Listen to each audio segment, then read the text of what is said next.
네, 삼순 여러분 안녕하세요. 순장 노브딕입니다. 오늘도 비대면서 모임을 진행하도록 하겠습니다.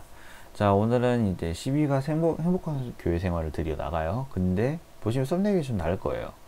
이제 구역공고가 끝이 나고요. 로마서 끝이 난다라고 제가 이렇게 설명해 놨는데 그건 제가 마지막에 진행해 드릴게요.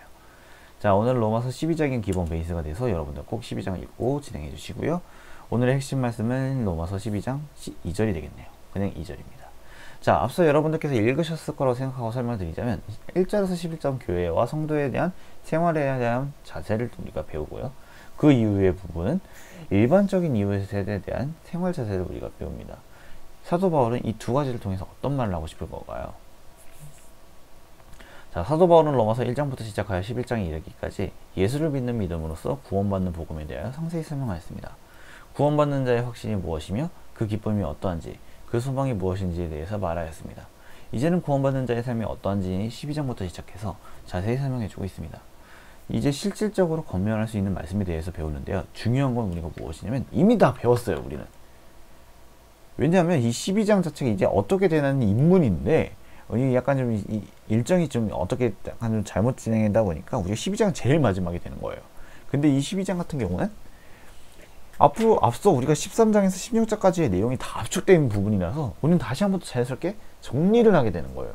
저는 아주 좋은 것 같습니다. 온전하게 저희가 마무리할 수 있는 것 같아서 제대로 배워볼게요.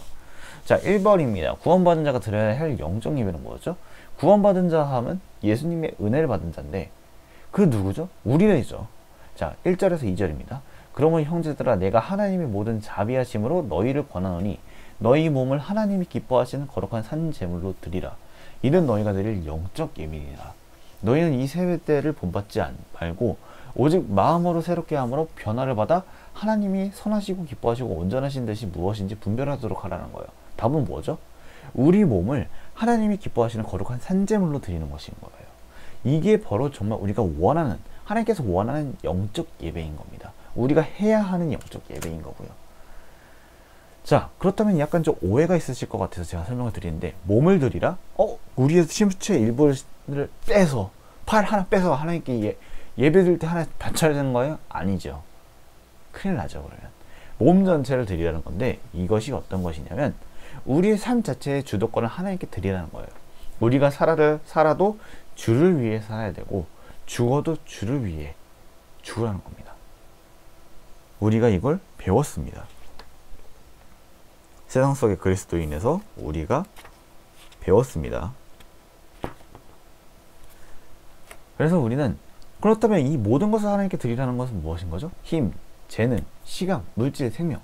여러분들이 생활하시고 있는, 여러분들이 지금 생활하시는 그 많은 것들을 하나님께 드려야 되는 거예요. 지금 현재 이 시간도 하나님께 드리는 거 있는 시간인 거예요, 여러분들. 박수 쳐주고 싶네요.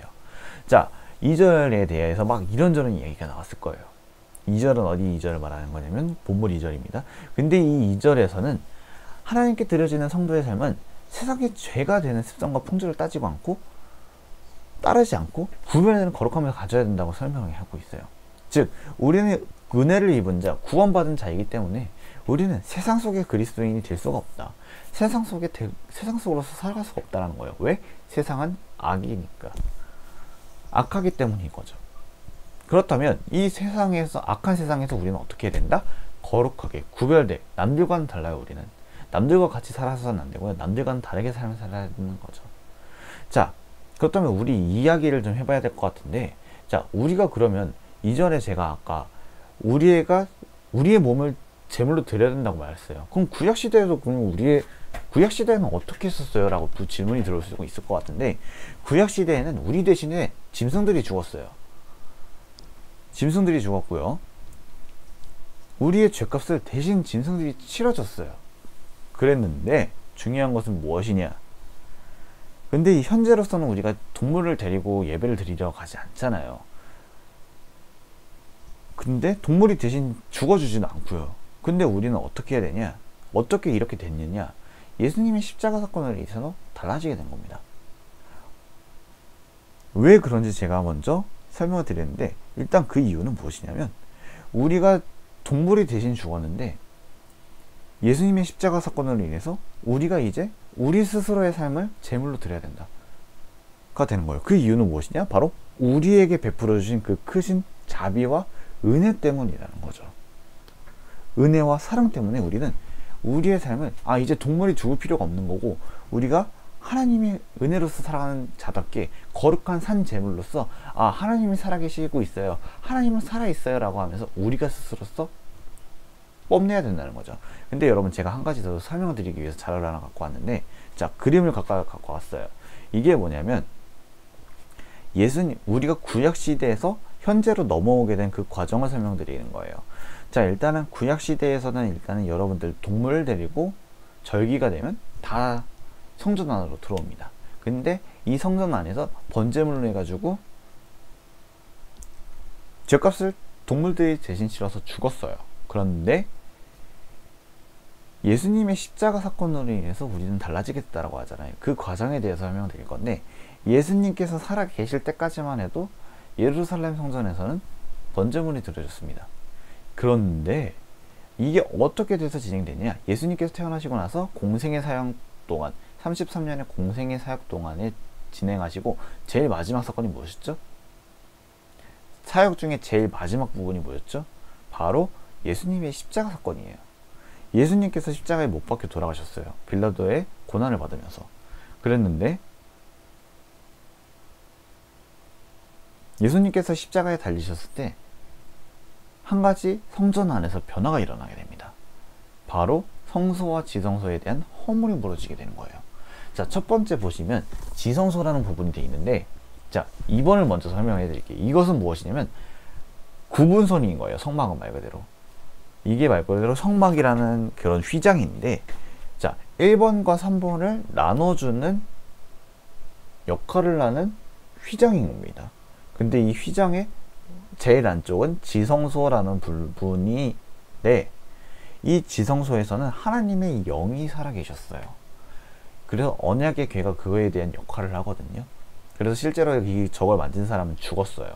그래서 이 지성소 안에는 그 누구도 들어갈 수가 없어요. 왕도 못 들어가고요, 살아있는 그 갓난 아기들도 못 들어가요. 그럼 누가 들어갈 수 있느냐?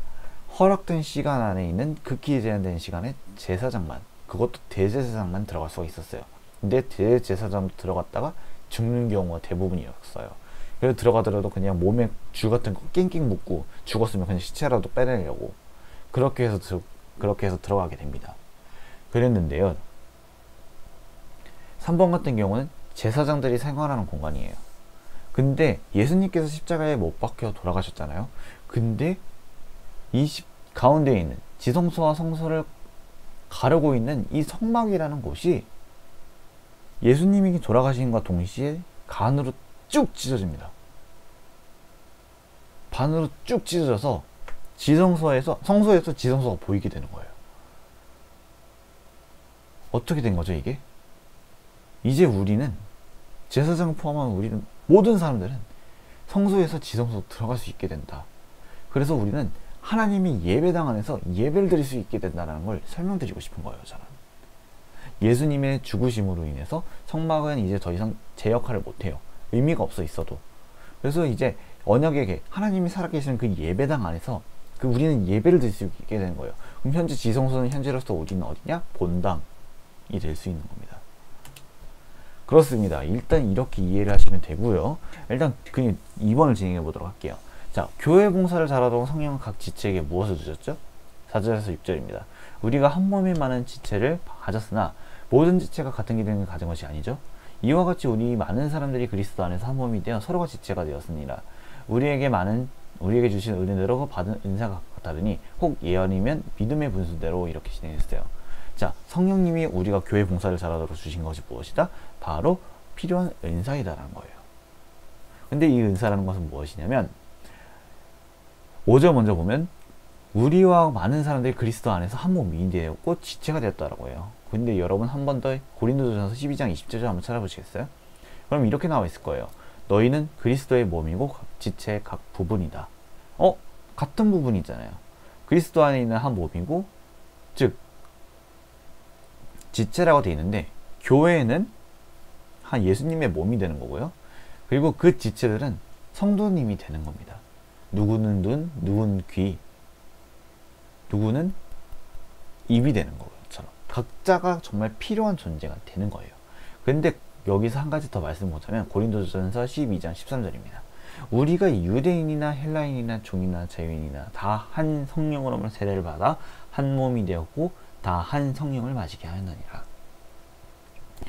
우리가 인종에 따라서, 연령에 따라서, 계급에 따라서 그런 거 다 무의미해요.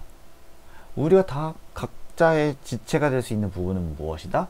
바로 우리는 같은 다 안에 있는 지체이고 한 몸에 있는 부분이기 때문이라는 거예요. 그 몸은 무엇이다? 예수님이라는 거예요. 자, 6절에서 8절은 저희가 이전에 읽었죠. 6절까지 읽었으니까 7, 8절만 읽어볼게요. 각 사람에게 성령을 나타내시면 유익하게 하려 하시고 어떤 사람에게는 성령으로 말미암아 지혜의 말씀은, 어떤 사람에게는 같은 성령을 따라 지식의 말씀이, 이렇게 되어 있어요. 자, 이렇게 우리가 이 얘기를 들었는데 한 가지 더 읽어야 되는구나. 고린도전서 12장 8절에서 11절을 여러분 한번 찾아보세요. 그리고 제가 읽어드릴게요. 자, 어떤 사람에게는 성령으로 말미암아 지혜의 말씀을, 어떤 사람에게는 같은 성령을 따라 지식의 말씀을, 다른 사람에게는 같은 성령으로 믿음을, 어떤 사람에게는 한 성령으로 병 고치는 은사를, 어떤 사람에게는 능력 행함을, 어떤 사람에게는 예언함을, 어떤 사람에게는 영들 분별함을, 어떤 사람에게는 각종 방언 말함을, 어떤 사람에게는 방언들 통역함을 주시나니 이 모든 일을 같은 한 성령이 행하사 그의 뜻대로 각 사람에게 이루어지시는 것이니라 라고 되어 있어요. 은사라는 것은 무엇이냐면 교회 봉사를 잘하도록 성령께서 우리에게 주신 능력, 재능을 또 다른 말로 이렇게 말합니다. 그래서 고린도전서 12장 16절에서 17절은 보면 이렇게 나와 있어요. 서로 마음을 같이하여 높은 데 마음을 두지 말고 도리어 낮은 데에 처하며 스스로 지혜 있는 체 하지 말라. 교만하지 말라라는 거예요. 아무도 악을 악으로 갚지 말고 모든 사람에게 선을 선으로 이루어 도와하는 거예요. 자, 뭐 각자의 역할이 있기 때문에 교만해서는 안 되고 악을 악으로 갚을 필요가 없다라는 겁니다, 여러분. 여러분들이 정말 이제 여러분들 각자 쟤는 왜 필요하지? 쟤 진짜 교회 다니는 사람 맞아 하면서 남을 비판할 필요 없고 난 너무 대단해. 이 교회에서, 이 부서에서, 이 수원에서 내가 없으면 안 돼. 이런 말 있으면 된다, 안 된다? 안 된다 라는 겁니다. 여러분들 각자 순에서 굉장히 큰 역할을 하고 있고요. 교회에서는 물론이고 이제 앞으로 큰 일을 하실 거예요. 그렇게 됩니다. 근데 여러분, 은사에 대해서 제가 더 설명을 해줘야 될 것 같아서 제가 갖고 와봤는데, 여러분 그 기존 수련분들 같은 경우는 뭐 92기수, 94기수, 00기수 같은 경우는 01기수 죄송해요. 아실 거예요. 제가 이제 은사와 재능의 청지기라는 부분에서 이제 이전에 순장 교재를 가지고 한번 강의를 했다. 순모임을 진행한 적이 있는데 그 부분에 대해서 잠시 좀 제가 설명해서 참고자료 갖고 와봤어요. 은사라는 게 뭐냐면 정확히 따지면 사전적 의미로서는 임금님이나 왕이 내려주는 물건을 뜻하는 거예요. 내가 너에게 은사를 줄게 하면 그런 돈을 준다는 거죠. 돈이나 정말 뜻깊은 선물을 주는 거예요. 그러면 그 신하들이나 약간 좀 평미들은 이걸 받고 갑오로 여길 거예요. 근데 이걸 현지로서는 안 쓰죠. 근데 그래서 이 은사라는 단어 고어가 돼버렸어요. 근데 이 고어를 쓰는 곳이 있는데 어디냐? 기독교라는 거예요. 이 기독교적 의미로서는 한 가지를 이해하는 거라면 성경 하나님께서 주신 능력이다라는 거예요. 그렇다면 아까는 재능이라고 하셨으니까 재능도 능력이 포함되는 거네요? 맞습니다. 재능도 포함돼요. 근데 보통 우리가 재능이라고 하면 사회에서도 통용하게 많이 쓰이기 때문에 사회 사람들이 정말 쓰는, 교회 단단히 쓰는 사람들이 능력 탁월한 사람들 많잖아요. 그 사람들은 재능인 거고, 근데 그 재능이 까지 포함하는 게 무엇이냐면 하나님이 주신 은사라는 거예요. 근데 우리가 갖고 있는 일반 은사가 있고 영적 은사라는 게 있는데, 일반인 비그리스도인들은 그냥 재능이나 자질 같은 거, 그 사람이 정말 저런 건 잘해, 저런 건 저 사람의 재능이야 라고 하는 불분은 그냥 일반 은사라고 불리는 거고요. 그리스도인들 같은 경우는 이 일반 은사 외에 영적 은사가 따로 있다는 거예요. 이 영적 은사를 성령님께서 주시는 은사다. 근데 이 그리스도인들은 정말 능력이 탁월할 수밖에 없는 이유가 무엇이냐? 바로 일반 은사 이외에 영적 은사가 있기 때문이다라고 이해할 수 있는 겁니다. 자, 그렇다면 이제 성경에서 말하는 영적 은사에 대해서 이야기를 해볼 건데, 아까 로마서 12장 6절부터 8절 읽어봤죠. 자, 여러 가지가 나왔어요. 예언, 섬기는 일, 가르치는 자, 위로하는 자, 구제하는 자, 다스리는 자, 긍휼을 베푸는 자, 이렇게 나오는데 이 부분들은 다 이렇게 해석이 된다는 거예요. 제 시간상 때문에 제가 다 설명드릴 수는 없고요. 이제 이런 예언 오직 믿음으로써 이제 앞으로 일어날 일들에 대해서 예언을 한다는 거고요. 섬기는 것은 말 그대로 봉사를 뜻하는 거고, 가르치는 사람은 작게는 목사님부터 크게는 정말 저같이 혹은 교사같이 여러분들이 하고 계시는 거, 그걸 뜻하는 거고, 위로해주는 건 같이 내가 울어줄 수 있는 것, 내가 누군가를 도와주고 누군가를 알맞게끔 지도하고 다스려주고, 그리고 즐거움으로써 하는 것, 그것들을 영적 은사라고 말을 합니다. 또 있어요. 고린도전서 12장 8절에서 11절인데 아까도 우리 읽었어요. 이 말씀, 지혜의 말씀, 지식의 말씀, 정말 믿음, 병 고치는 능력, 능력 행함, 예언한, 영들 분별한, 각종 방언 말함, 방어 통역, 이렇게 쓰는데 이것들을 주님께서 다 주신다는 거예요. 믿음은 다니엘과 세 친구들이라는 그 다니엘서에 나오는 건데, 다니엘이 어렸을 적에 포로로 끌려오게 돼요. 바벨론으로. 근데 다니엘을 포함한 몇 명의 아이들이 선발돼요. 근데 바벨론에서 느부갓네살 왕은 다니엘을 포함한 모든 사람들에게 말합니다. 내가 주는 음식을 먹으면 니들은 앞으로 편하게 살 거야. 근데 다니엘과 세 친구들은 우리는 왕이 주신 음식을 거부하겠다. 하나님이 주신 음식으로만 우리는 살 수 있다는 걸 보여드리겠다 해서 윤택하게 그렇게 바뀌었고요. 그랬는데 믿음 안에서 신하들의 이간질로 인해서 느부갓네살 왕은 다니엘을 저풀무불로 던져버려요. 그런데도 불구하고 하나도 탄 거 없고 그을림 없이 하나님의 은혜로서 보호받는 그런 역사를 말하는 거예요. 제가 간단하게 설명했는데 약간 좀 길어졌네요. 능력의 하나는 무엇이냐면 귀신을 쫓아내는 것. 예수 그리스도의 이름으로 명하노니 사탄아 물러갈지어다 라고 하는 그런 말을 하는 거죠.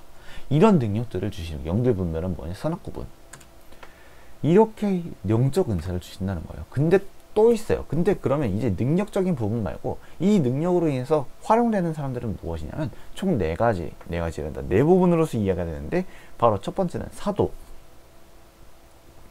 지도자를 뜻하는 거고, 예수님을 직접 만난 제자들을 포함해서 사도 바울, 지금 현재 우리에게 말씀을 전해주시는 분과, 그리고 예수님의 동생, 형제 야고보를 뜻하는 겁니다. 이 사람들을 사도라고 지칭하잖아요. 근데 사도는 이제 여기서 끝나는 거예요. 근데 선지자, 이제 구시자, 하나님의 이 말씀을 대언해 준 사람들을 선지자를 뜻하는 거고요. 전도자 같은 경우는 무엇이냐면 빌립 집사, 그리고 순교한, 예수님의 말씀을 전하다가 돌에 맞아 죽은 순교한 스데반 집사를 말하는 거죠. 그렇다면 이 세 가지는 전도자 같은 경우는 우리가 이제 앞으로 나아가서 진행하면 되는 거지만, 목사와 교사는 무엇을 뜻하는 거냐? 우리의 하나님의 말씀을 가르쳐 준다는 거예요. 목사님께서 우리에게 말씀을 가르쳐 주시는 이유, 설교를 통해서 우리가 정말 주일학교 교사가 되어서 학생들에게 말씀을 가르쳐 주시는 이유도 여기 있다는 겁니다. 그렇습니다. 네, 이거에 대해서 좀 설명을 해주기 위해서 좀 자료 갖고 와봤고요. 자, 3번입니다. 우리가 교회 안에서 봉사할 때 명심하고 지켜야 할 많은 원리들 중 하나를 가르쳐주고 있습니다. 그 원리는 무엇입니까? 원리에 따른 실천 요소는 무엇입니까? 9절에서 10절입니다. 자, 사랑에는 거짓이 없나니 악을 미워하고 선에 속하라. 형제를 사랑하여 서로 우애하기를 존경하고 서로 먼저하면 됩니다. 그 원리는 무엇이다? 사랑이다라는 거예요. 그리고 그 원리를 쌓을 실천 요소는 무엇이다? 악을 버려라. 악을 미워하고 오로지 선을 해가고, 그리고 우애로서 존경하라. 서로가 서로를 사랑해야 되는 이유가 여기 나오는 거고요.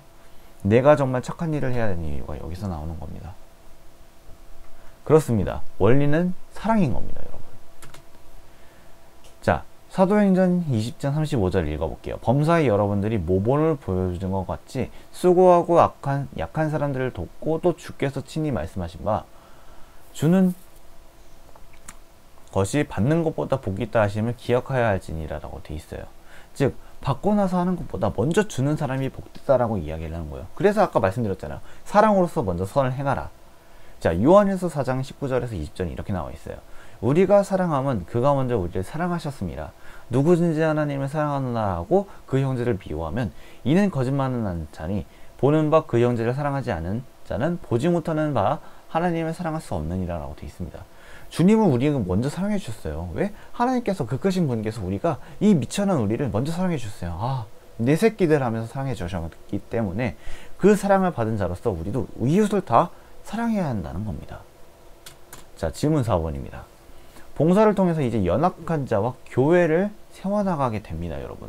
앞으로 이제 그렇게 되실 거예요. 이제 봉사 중에서도 항상 힘써야 될 것은 무엇인 거죠? 12절입니다. 소망 중에 즐거워하며 환난 중에 참으며 기도하고 항상 힘써야 된다고.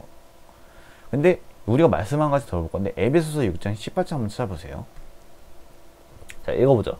모든 기도와 간구를 하되 항상 성령 안에서 기도하고 이를 위하여 깨어 구하기를 항상 힘쓰세요.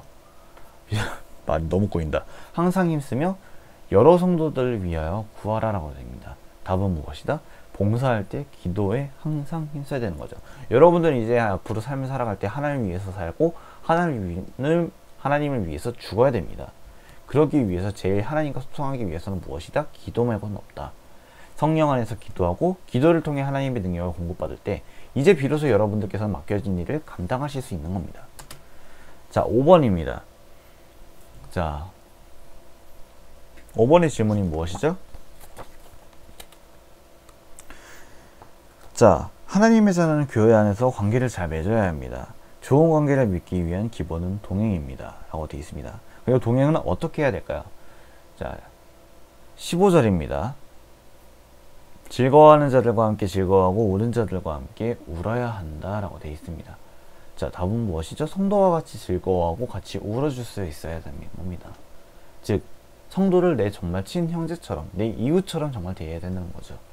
고린도전서 12장 26절 한번 읽어볼게요. 만일 한 지체가 고통을 받으면 모든 지체가 함께 고통을 받고 한 지체가 영광을 얻으면 모든 지체가 함께 즐거워하느니라 라고 되어 있습니다. 정말로 좋은 관계라는 건 무엇이죠? 상대방의 마음에 감정에 공감하고요.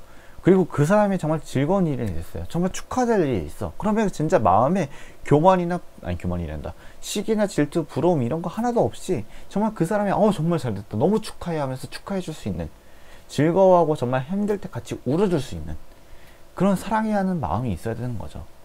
이 결국에는 좋은 관계를 유지하는 것은 결국에는 행복한 교회가 되는 겁니다, 여러분. 그래서 우리는 이웃을 사랑해야 되는 겁니다. 이렇게 해서 벌써 마무리가 되어갑니다. 생각하기 진행해 보도록 하겠죠. 자, 아무리 아름답고 완벽한 것들일지라도 그대로 두면 먼지가 앉고 더러워집니다. 계속 닦아주거나 관리하지 않으면 대부분 못 쓰게 됩니다. 거듭난 우리 영혼도 마찬가지입니다. 자주 닦고 손질하지 않으면 더러워집니다. 우리의 영혼은 예배와 기도를 통해 손질해야 합니다. 손질되어진 우리의 영혼은 봉사의 현장에 쓰여져야 합니다. 잘 사용되어지는 우리 영혼, 예배와 기도, 봉사를 통해 교회는 세워져 나갑니다. 라고 합니다. 우리의 영혼이 이제 앞으로 하나님을 위해서 살아가야 되기 때문에 여러분들이 지금 진행하고 있는 예배, 여러분들이 지금 하고 있는 기도, 여러분들이 지금 하고 있는 말씀으로서 이제 손질될 거고요. 이제 앞으로 이제 여러분들께서 하시는 봉사에서 헌장이 쓰여지게 될 겁니다. 그걸 말씀드리고 있는 겁니다. 자, 적용과 나눔 진행하도록 하겠습니다. 자, 적용하기 아직은 늦지 않았습니다. 여러분들이 필요한 봉사의 현장을 찾아가시길 바라고요. 두 번째, 봉사의 현장에서 여러분들이 있었나요? 먼저 예배와 기도의 자리부터 다시 시작해 보시길 바라고요. 자, 나누기 읽어보도록 할게요. 자, 지금 봉사의 자리에서 가장 은혜로운 일은 무엇인가요? 자, 봉사의 현장에서 가장 힘들었을 때를 어떻게 이겨내셨나요?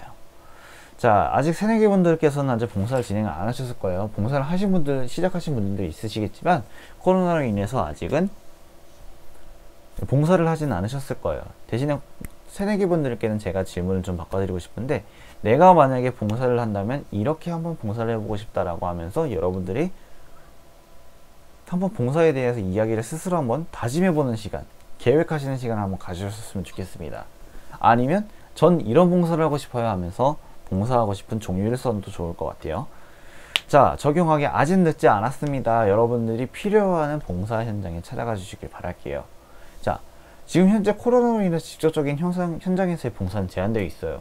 그럼 여러분들께서 직접적으로 할 수 있는 건 무엇인지 한번 찾아가 보시길 바라고요. 자, 여러분 이제 코로나가 해제되고 나면 이제 봉사를 다시 시작하게 될 거예요. 근데 여러분들 분명히 한 것은 무엇이냐면, 봉사를 하더라도 그것도 사람과 사람과의 관계이기 때문에 상처를 받게 될 거예요. 그리고 이런 생각을 정말 많이 하게 됩니다. 나만 왜 이렇게 힘들지? 라는 마음이 정말 들 겁니다.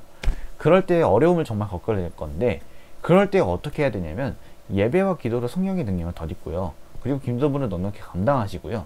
그리고 저나 아니면 다른 부장님이나 목사님께 요청을 하세요. 그래서 저 너무 힘들어요. 여러분들이 힘들다고 표현하셔야지 여러분들이 힘들다는 건 저희가 알 수 있습니다. 물론 하나님께서 이끄신 부분도 있으시고요. 자, 나누기 진행하도록 하겠습니다. 지금의 봉사 자리에서 가장 은혜로운 일을 한번 나눠보도록 하겠습니다. 저는 원래는 좀 다양한 봉사를 했었어요. 저는 고등학교 3학년 때부터 좀 봉사를 했었거든요. 그래서 고3 때부터 21살 때까지, 아니죠, 22살 때까지 어머니를 따라서 저는 무디부 사역을 했었어요. 근데 이 무디부라는 사역이 뭐냐면, 보통 같으면 일반 주일학교 같은 경우는 아이들이 일반 그 성도의 자녀분들이 많이 오시잖아요. 근데 무디부는 우리가 직접 교회 밖으로 나가서 다 아이들 직접 데려가요. 그리고 우리 아이들 정말 1도 모르는 아이들부터 시작해서 우리가 믿음으로 정착할 수 있게끔 도와줍니다. 그랬는데 그럴 때도 참, 근데 아이들이 기도에 대해서 몰랐는데 기도에 대해서 알 수 있을 때 기도에 대해서 이야기를 하고 하나님에 대해서 이야기를 하고 힘들 때가 너무 좋고요. 지금 제가 고3 부서를 봉사하고 있는데 정말 다행인 게, 저 믿음이 좋은 아이들 저한테 와가지고 정말 참석해 줄 때가 너무 고마운 것 같아요.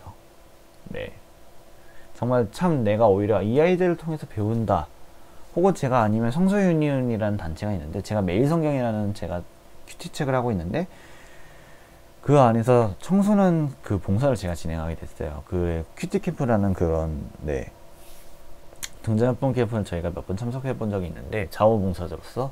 근데 자원봉사자로서 입장을 갔는데 제가 오히려 더 많이 배우게 되는 겁니다. 그리고 큐티 스타트 그것도 제가 거기서 발견해서 제가 지금 진행하고 있는 거예요. 그래서 저는 여러분들께 지금 현재 리더로서도 지금 저는 굉장히 참 많은 보람을 느끼고 있어요. 자, 봉사 현장에서 힘들 때를 어떻게 이겨냈냐. 저도 근데 솔직히 말해서 사람이잖아요. 많이 힘들고 많이 스트레스 받고 인과관계에 대해서 많이 힘들다 보니까 어떻게 이겨냈냐면, 표현했어요. 저 힘들다고 표현했고요. 그리고 기도로서 어떻게든 말씀으로서 다져주길 노력하려고 했고, 여러분들에게 부탁했어요. 어떻게든 좀 도와달라고 하면서. 여러분들 그 기존스러운 분들은 아실 거예요. 많이 힘들었습니다, 여러분. 그렇습니다. 여러분들의 이야기를 좀 들어보고 싶습니다. 네, 그동안 고생하셨습니다. 구역공과는 이제 로마서만 진행하고 이제 끝납니다. 원래는 갈라디아서, 고린도, 전후서까지 진행해야 되는 게 맞는 건데, 교재의 난이도가 너무 높아져서 새로운 교재를 이제 위원회에서 준비를 했고요. 21일부터는 이제 새로운 교재로서 이제 여러분들께서는 진행하시게 될 거예요. 20일은 이제 2월 21일에는 새로운 교재 오리엔테이션을 진행할 거고요. 늘 여러분들께서 말씀드렸던 것처럼 오리엔테이션 제가 기존 수업분들은 4번 정도 진행하실 거예요. 이제 새내기 분들은 이제 2번째 텐데, 오리엔테이션을 통해서 이제 어떻게 진행이 될 거고 이야기를 해드릴 거고요. 아무래도 저도 이제 새로운 교재를 받아보고 이제 익숙해하는 시간이 좀 필요하잖아요. 이제 새로운 플랫폼으로 어떻게 설명을 드릴 건지 변동되는 사항이 좀 있을 겁니다. 그래서 여러분들께서는 꼭 참석하셔야 됩니다. 자, 비대면 모임 시청 기간이 이제 조정이 될 겁니다. 원래는 주일날에 제가 자정에 올려드려서 토요일까지 해서 7일간의 시간을 드렸는데, 이제는 변경될 거예요. 왜냐하면 이제 보시면 매주 주일 이제 예배 참석 투표를 올리게 될 겁니다. 그래서 여러분들께서 이제 그걸 다 체크해 주셔야 하기 때문에 공지를 여러 번 띄워야 되는 거잖아요. 근데 아직까지도 단체 톡방에서 공지가 여러 가지가 안 되기 때문에 그 공지 때문에라도 그냥 월요일 날에 앞으로 올리도록 하겠습니다. 그래서 여러분들께서는 월요일 자정부터 토요일까지 6일의 시간을 드릴 거예요. 네, 그래서 여러분들께서는 6일 중에서 듣고 댓글을 남겨주시면 됩니다. 근데 여러분들 한 가지 의문이 드실 거예요. 여러분들도 친구분들이 있으시니까 다른 순의 이야기를 몇 번 들어보셨을 거 아니에요. 근데 우리 순이 왜 유독 남들에 비해서 시청기간이 긴 이유는 뭐냐면, 남들은 실시간으로 진행해요. 그래서 따로 시청기간 같은 거 필요 없고 실시간 되는 사람들만 모여서 따로 진행을 하는데, 저는 근데 솔직히 말해서 그렇게 진행할 바에는 의미가 없다고 저는 생각해요. 제가 차라리 동영상을 만들어서 여러분들이 도움이 되면 됐지, 굳이 내가 안 되는 사람들을 여러분 꼭 오세요 라고 하면서 안 되는 사람들은 저 못 들었어요 이렇게 아쉬워할 바에는, 여러분들이 시간 쉬실 때, 예를 들어서 뭐 출근하실 때나 혹은 등교하실 때, 그때 그냥 유튜브 보지 마시고 제 동영상 한번 보세요. 그리고 나서 제가 뭐 노트에 필기 이런 거 바라지 않잖아요. 그냥 간단한 감상문을 말하는 거고, 그냥 간단하게, 그리고 내용 긴 것도 요청하지 않아요. 그냥 한두 줄밖에 요청하지 않으니까. 만약에 정말 감동받았어, 길게 써주면 정말 감사하지. 왜냐면 그만큼 내가 열심히 잘 만들었다는 거니까. 근데 여러분들한테 좀 그렇게 바라지 않아요. 순장은 당연히 숙모임을 인도해야 되는 의무가 있기 때문에 저는 당연히 이 의무감을 가지고 하는 겁니다. 그리고 저희는 이렇게 하는 게 저 즐거워요, 여러분들. 여러분들이 나눈 제가 안 보는 것 같아 안 보진 않죠. 다 읽고 제가 다 리플까지 남겨드리니까.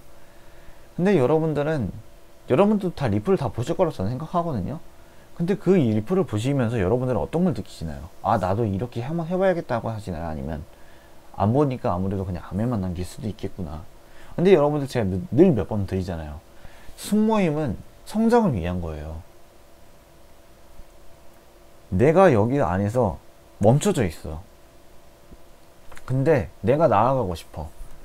근데 가만히 있으면서, 발은 가만히 있으면서 상체만 그냥 앞뒤로 흔들면 그게 나가시나요? 여러분들 발을 움직이셔야 되는 거예요. 여러분들께서 그냥 아멘만 담는 것은 그냥 여러분들 그냥 그 자리 안에서 막 흔들고 있는 거나 다름이 없어요. 그냥 여러분들이 직접 한번 듣고 나서 여러분들이 나눔을 통해서 한번 이야기를 해보고, 그 나눔을 통해서 여러분들이 다시 한번 또 여러분들이 나눔을 한번 스스로 배워보고, 그리고 제일 중요한 것은 남들의 나눔을 통해서, 남들 따위 신경 쓰지 마세요. 하지만 남들의 나눔을 보는 이유는 무엇이면, 아, 쟤는 저렇게 느꼈구나, 아, 나는 이렇게 느꼈는데 하면서 서로가 서로를 통해서 이해하고 더 노력하게 되는 거예요. 그러면서 친해지게 되는 거고요. 그러면서 더 여러분들의 믿음에 대한 성장은 더 높아지는 거예요. 그래서 제가 나눔을 진행하고, 여러분들 제발 나눔해주세요 라고 하면서 부탁하는 이유가 여기 있는 겁니다. 남들은 그냥 일반적인 소통으로 인해서 줌으로 진행할 수 있어요. 근데 굳이 제가 안 하는 이유는 여러분들의 성장은 도와드리기 위해서예요. 그래서 더 한 사람이라도 더 듣게 하기 위함이고, 한 사람이라고 더 나눔을 진행하기 위해서입니다. 순모임에서 여러분들 대면 모임 진행하면요, 나눔 무조건 한 사람이 꼭 진행할 거예요. 저 지금 현재로서 이렇게 진행하지 않아요. 아멘 이런 거 없어요. 저 그랬는데, 하지만 여러분들의 삶을 알고 여러분들의 일정이라는 게 있기 때문에 저는 그래서 여러분들을 위해서 저는 실시간으로 진행을 안 하는 거예요. 그래서 제 시간을 할애해서 이틀이라는 시간을 통해서 이걸 준비하는 이유가 여기 있는 겁니다, 여러분. 그래서 제가 솔직히 말해서 지난주 언제죠? 6일이죠? 제가 화가 났던 이유가 그랬던 거예요. 내 노력이 무시되는 이유도 있지만 여러분들이 순모임을 너무 무시하시는 것 같아요. 여러분, 순모임은 절대 무시당해서는 안 됩니다. 제가 말씀드렸죠. 순모임은 성장을 위한 도구이라고. 여러분들이 정말 저 성장하고 싶어요 라고 하는데, 여러분은 말만 성장하고 싶어 하지 여러분 행동을 만약에 성장하고 싶지 않고 그냥 가만히 도태돼 있다, 그러면 그 성장은 의미가 없는 겁니다. 성장 자체가 진행이 안 돼요, 여러분. 그냥 솔직히 말해서 저도 근데 그렇게 막 잘못을 하진 않았어요. 잘한 건 아니에요. 왜냐면 여러분들한테 막 소리 지른 것들, 여러분들한테 막 그렇게 막 말씀드린 건 전 잘했다고 생각하진 않는데, 하지만 저도 그렇게 말씀드리고 난 이후에 굉장히 저도 많이 불편해요. 하지만 여러분들이 지금 이 시간에 여러분들이 깨달으셨으면 좋겠어요. 내가 순모임을 참석하는 이유, 내가 굳이 동영상을 보는 이유, 그리고 저는 앞서 말씀드렸지만 저는 토요일에 뭐라고 본다고 한 적 단 한 번도 없습니다. 여러분들이 시청할 수 있는 기간은 저는 충분히 드렸어요. 월요일부터 토요일 혹은 일요일부터 토요일. 근데 여러분들이 그 주중에 안 보신 건 여러분들이 안 보신 거잖아요. 여러분들의 시간을 여러분들이 알아서 잘 조정하셔야 돼요. 제가 닥달한다고 해서 여러분들이 마음이 움직이지 않으시면 제 말은 그냥 흘러듣는 것 말고는 안 돼요, 여러분. 늘 말씀드리죠. 여러분들의 마음이 움직여야 됩니다. 그래서 저는 이렇게 말씀드리고 싶습니다. 오늘 하루도 정말 고생 많으셨고요. 16주를 통해서 아무래도 오리엔테이션까지 포함해서 18주네요. 오리엔테이션 2번 진행했으니까 오리엔테이션을 통해서 여러분들께서 많이들 로마서에 대해서 많이 힘들어 하셨을 거예요. 많이 어렵고요. 진행하는 저도 힘든데 듣는 여러분들은 얼마나 더 힘들었겠습니까? 그래서 좀 20일 날에 새로 올라오는 영상들은 좀 편했으면 좋겠어요. 여러분들께서 아 내가 신앙생활을 위해서 이렇게 나아가야겠구나 하면서 여러분들의 신앙생활을 정말 기초적으로 받은 다질 수 있는 그런 도구였으면 좋겠다는 마음이 있고요. 여러분들 일상이 이제 앞으로 바빠질 겁니다. 하지만 여러분들의 일상 중에서 하나님께 드리는 시간을 꼭 만드셨으면 좋겠어요. 여러분 정말 죄송하지만 이번 영상은 좀 길어질 수밖에 없습니다. 이제 좀 약간 좀 공지사항도 몇 가지 좀 있고 제가 좀 설명을 좀 추가적으로 해야 될 부분이 필요해서 좀 갖고 왔기 때문에 이번 영상은 한 35분 정도 됐습니다. 역대 최장으로 깁니다. 하지만 길지만 한번 꼭 들어보셨으면 좋겠습니다. 제가 이렇게 굳이 노력하는 이유는 저를 포함한 여러분들 모두를 위해서니까요. 제 진심을 알아주셨으면 좋겠습니다. 여러분 감사하고 고생 많으셨습니다. 다음 주에 뵙겠습니다.